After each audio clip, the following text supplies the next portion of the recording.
Muy estimados y finos amigos, Miguel García Maldonado, su servidor. Quiero intentar platicar hoy de la confrontación del abogado, del notario, con la digitalización. Esta fenomenología que nos invade de una manera inmediata hace pensar mucho en que tanto el abogado como el notario van a pasar a la historia y que se robotizará o se digitalizará esta actividad. Hemos pasado del papiro, la creación del papel, y con el papel al registro digital, en el que ya no se usa este elemento, que por otra parte es muy importante en obvio de la conservación del medio ambiente, porque el papel se obtiene de la celulosa de los árboles. Del otro lado hemos pasado de la pluma de ave como manguillo a la computadora personal y al lenguaje digital. Los que conocimos la máquina de escribir nos acordamos de la mecánica. Yo hice mi tesis en una Olivetti Lettera portátil que no pesaba gran cosa y se transportaba en una caja portafolio. De ahí pasamos a la eléctrica, a la electrónica, a la reproductora de textos, word processor le llamaban, y de ahí a la computadora. De estas recuerdo yo de las primeras Apple, después la Apple IIc, que ya se podía poner en línea, y bueno, hasta la actual o última de las Mac. Esta tecnología invadió las carreras, primero en la información, luego en la velocidad y luego en los costos. Les voy a dar, por ejemplo, hace muchos años, en pago de una gentileza que tuvo Eliseo Pérez Cortés conmigo, le regalé una Omeva en libro y papel y tinta, y recuerdo que me costó como $4,000. Ahorita vale como 80,000 pesos, que es más o menos lo mismo. Sin embargo, si ustedes la compran de una manera digital, les cuesta 10 veces menos y se ahorran el almacenaje y el papel. Sin embargo, es difícil para quien se ha acostumbrado toda la vida al olor de la tinta, al olor del papel, al placer de leer pasando la página. Es complicado el buscar en pantalla las letras y los libros y leerlo. No se me antoja leer una poesía de Walt Whitman, por ejemplo, en la computadora, pero ya son gustos. El punto es que quiero yo platicarles de las plataformas que ya existen y por supuesto en el límite de las que conozco, porque hay cientos y miles. Pero básicamente tenemos una que es el claimer y que es el reclamador en su traducción, que es un software de gestión de abogados y despachos. Esta gestión de abogados y despachos no solamente hace la conexión entre cliente y abogado. Los datos de los abogados están procesados de manera que cada quien tiene su especialidad, su ubicación territorial, sus relaciones, sus precios, su presupuesto. Y lo que hace es que el cliente, a través de esta plataforma, encuentra el abogado ad hoc para su caso. Hay otras que vamos a ver mucho más adelante, que no solamente analizan los documentos fundatorios de la acción, sino hacen una provisión y hacen un análisis de costos, de riesgos y del porcentaje de ganar o perder que puede tener y las consecuencias que puede tener de vulnerabilidad, lo que en inglés se llama liabilities. Hay otra que se llama Signature y que es una plataforma para almacenar, clasificar y obtener documentos. Ante la ausencia de papel, que pronto nos va a llegar, las bibliotecas y los archivos van a ser digitales y vamos a tener que tenerlos en la nube, que no tiene límites. Esto, aparte de hacer el almacenaje, los tiene a la mano, los clasifica y de ahí se obtienen una serie de informes precisamente para analizar y hacer una prognosis de los resultados de un caso. Hay otro que se llama Legal Tech y que tiene una plataforma en la que da fórmulas y soluciones digitales como un mercado de servicios, igual que las otras, en donde conecta a los despachos y conecta a los clientes y les da la sugerencia del mejor despacho a seguir. Esta también analiza los documentos y le ayuda al cliente a realizar cierta documentación que puede llegar incluso a tener la facilidad de hacer un contrato, un convenio, sin auxilio del abogado. De todas estas, la más fuerte se llama blockchain y esta monitoriza la información, la prioriza y decide sobre cómo utilizarla y cómo utilizar los despachos de abogados. Como ven, todas se fundamentan en la cultura del dato. Existen otras como Vigilance o Vigilance, que monitorea de una manera digital y gestiona no solo para despachos la relación cliente-abogado, sino lleva un monitoreo de las gestiones y de los tiempos de los abogados de la firma que meten en un asunto para finalmente llegar a una justificación de cobro por hora. Otra se llama Tick Time y es precisamente dedicada a la facturación de los despachos.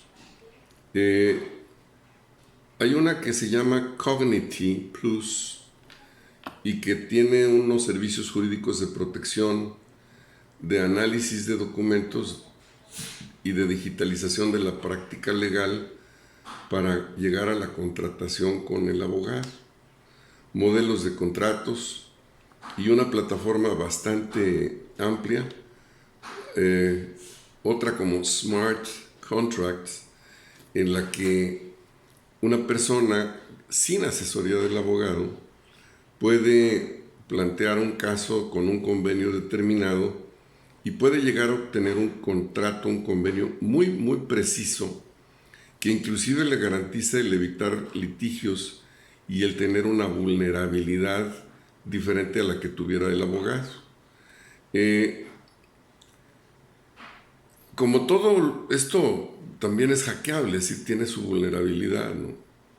Pero el uso, ya decía yo, de la nube, de la inteligencia artificial y del blockchain, es lo que automatiza y le da rapidez a esto. Hay otra que se llama Contract Book Suites, Contract Book Suites, que es finlandesa y que crea, clasifica, otorga al grado tal de que se puede firmar electrónicamente ahí también.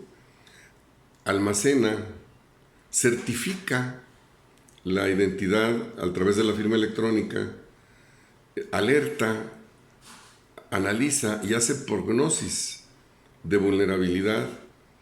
Y esta pues prácticamente no solo deja fuera al abogado, también deja fuera al notario, porque ya no se necesita ni la gestión ni el apostillado. es internacional, es una empresa finlandesa.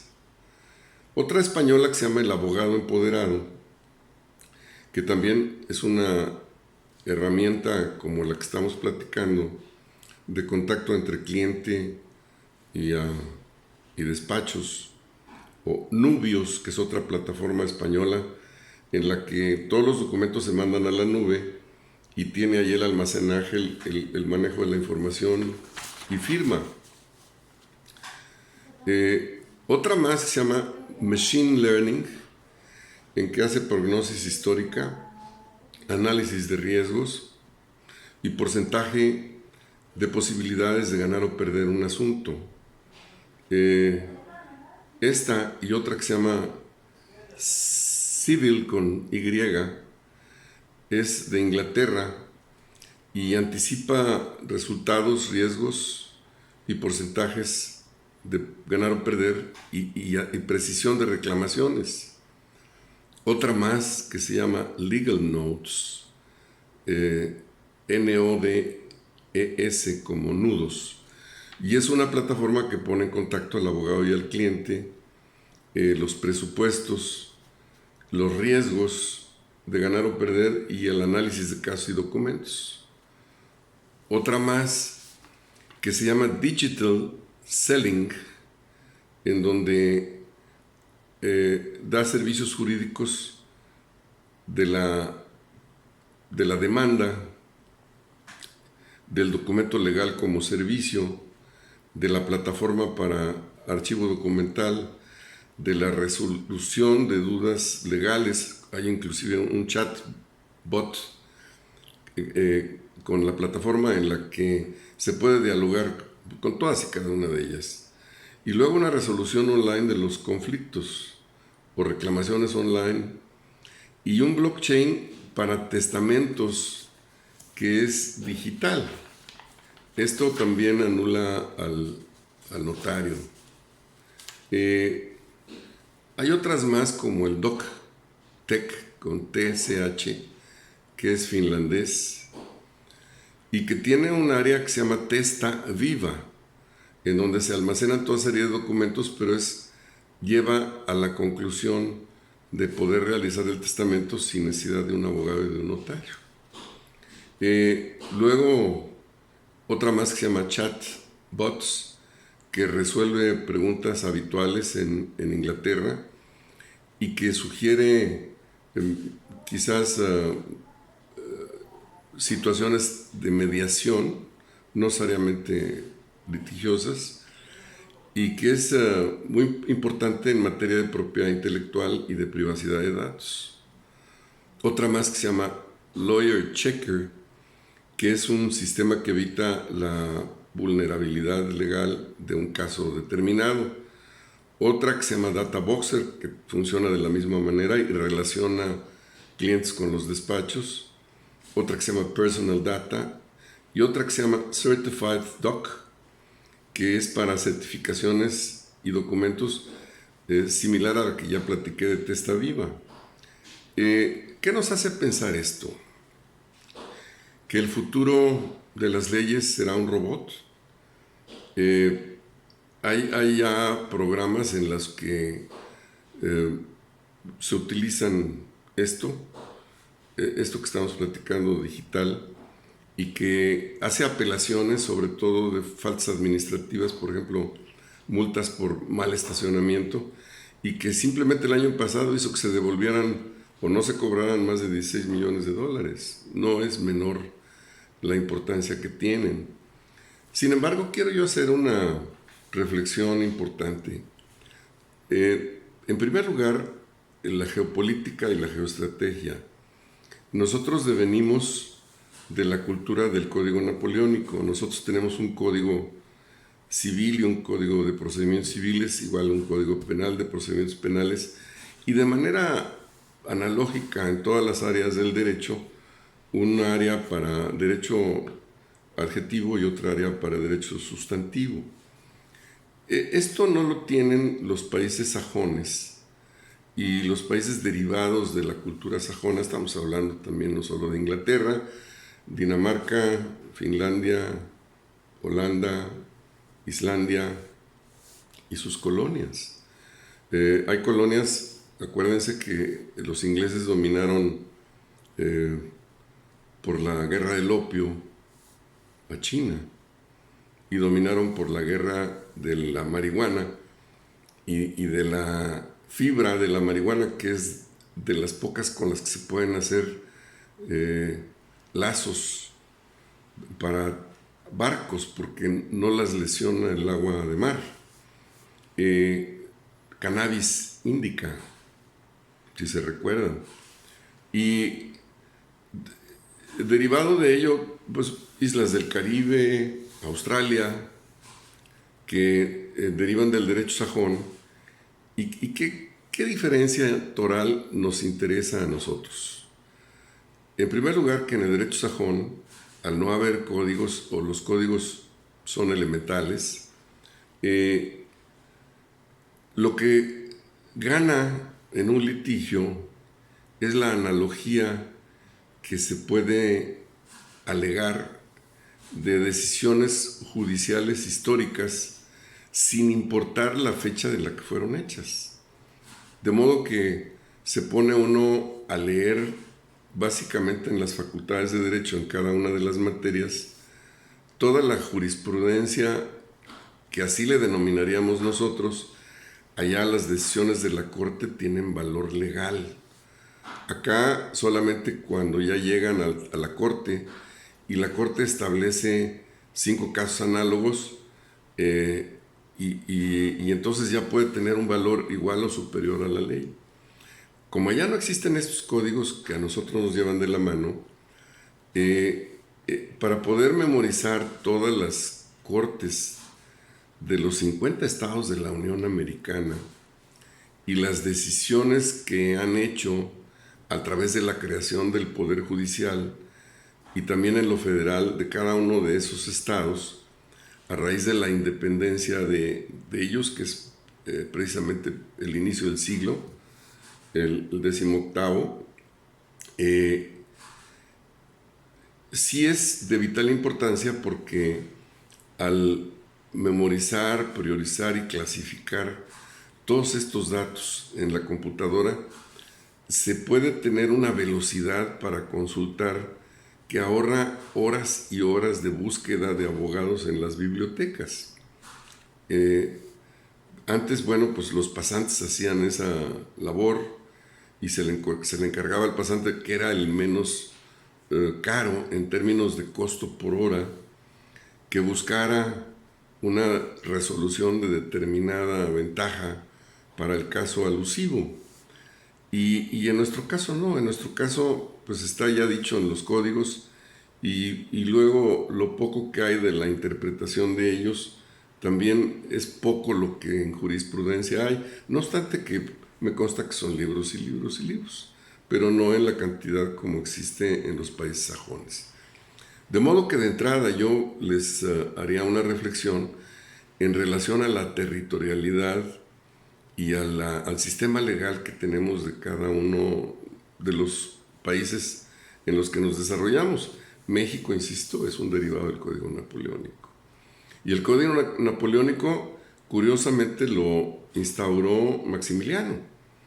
Lo que sucede es que don Benito Juárez, entre otras cosas, era una persona muy inteligente y adoptó todo lo que le resultó positivo de Maximiliano y de su periodo y lo conservó y lo ratificó ya después de la Reforma. Esa sería mi primer reflexión, la territorialidad. La segunda, que aún llevando de la mano a la gente para realizar sus gestiones, disipar sus dudas, tener una mediación a través de la digitalización y tener una resolución de su asunto, el abogado como ser humano, como persona, no va a poder ser sustituido por un robot. El abogado no solamente analiza hechos, cifras, documentos, como lo hace la computadora. El abogado analiza emociones, el abogado analiza sentimientos, el abogado analiza patrones de conducta y circunstancias que no están relatadas en los documentos o en los hechos. Y ese es el criterio en que el abogado enarbola una causa y busca el triunfo en el litigio. Por el lado del notario, sobre todo con el notario de origen latino, y notariado del origen latino existe también en Arabia y existe en Japón, por ejemplo, no solamente en los países latinos. Tenemos la seguridad de que al tener el sistema, lo que estamos comentando y platicando, probablemente el notario norteamericano o inglés de alguna parte podrá ser sustituido en cuanto a la firma y la autenticación de la firma y la autenticación de la identidad del que suscribe la firma, porque eso es lo único que hacen ellos. Nosotros los notarios del Notariado Latino asesoramos a los clientes, estudiamos la ley y además somos solidariamente responsables de las consecuencias fiscales de la operación, no solo de la responsabilidad ante el Estado, sino también de la responsabilidad ante los otorgantes de cada uno de nuestros servicios. Y obviamente, pues no solo como contribuyentes, sino como retenedores, porque el notario calcula si va a haber o no va a haber, cuánto va a haber de impuestos, tanto federales como estatales, como municipales, y los retiene y los entera en un plazo corto, determinado. De modo que difícilmente creo yo que podrá sustituir toda esta parafernalia a la actividad del abogado y del notario. Espero que estas reflexiones sean de su utilidad y que los motive a estudiar y a aprender qué es lo que viene en el choque del futuro para abogados y notarios en relación con la robótica y la digitalización. Muchas gracias y buen día.